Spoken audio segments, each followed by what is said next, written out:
আপনার সন্তান কি দুষ্ট, বদমেজাজি, স্মরণশক্তিহীন, কাজ করতে চায় না, অলস প্রকৃতির, খুব বেশি উদাসীন, যেভাবে মনে চায় ঠিক সেভাবেই চলে, কারো কথা শুনতে চায় না, অবাধ্য? তাহলে আপনার জন্য এই আমলটি খুবই কার্যকরী ইনশাআল্লাহ।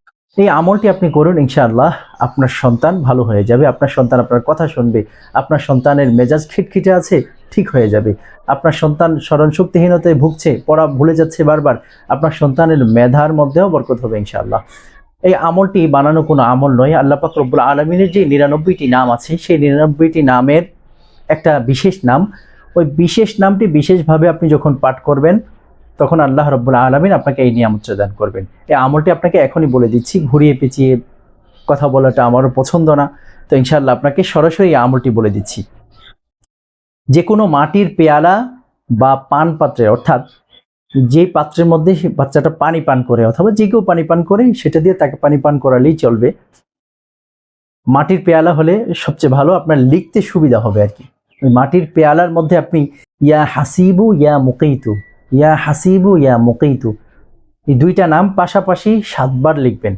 ইয়া হাসিবু ইয়া মুকিতু এখানে একবার হলো, আবার ইয়া হাসিবু ইয়া মুকিতু এখানে একবার হলো, অর্থাৎ মোট 2 বার। এভাবে আপনি 7 বার লিখবেন। লিখে সেই পাত্রে আপনি পানি ঢালবেন।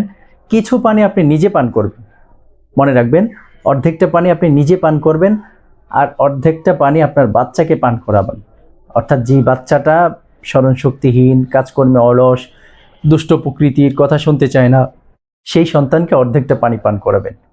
এবং প্রতিদিন ভোরবেলায় ইয়া শাহিদু আল্লাহ পাকের এই নামটি জপে তার চেহারার মধ্যে ফু দেবেন।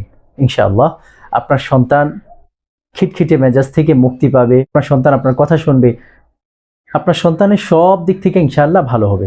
এই আমলটি আপনি একাধিকবার করতে পারেন, কোনো সমস্যা নেই ইনশাআল্লাহ। আল্লাহ রাব্বুল আলামিন আপনার মনের আশাকে পূরণ করে দেখ, আপনার দিলের অস্থিরতাকে দূর করে দেখ, আমিন। আসসালামু আলাইকুম ওয়া রাহমাতুল্লাহি ওয়া বারাকাতুহু।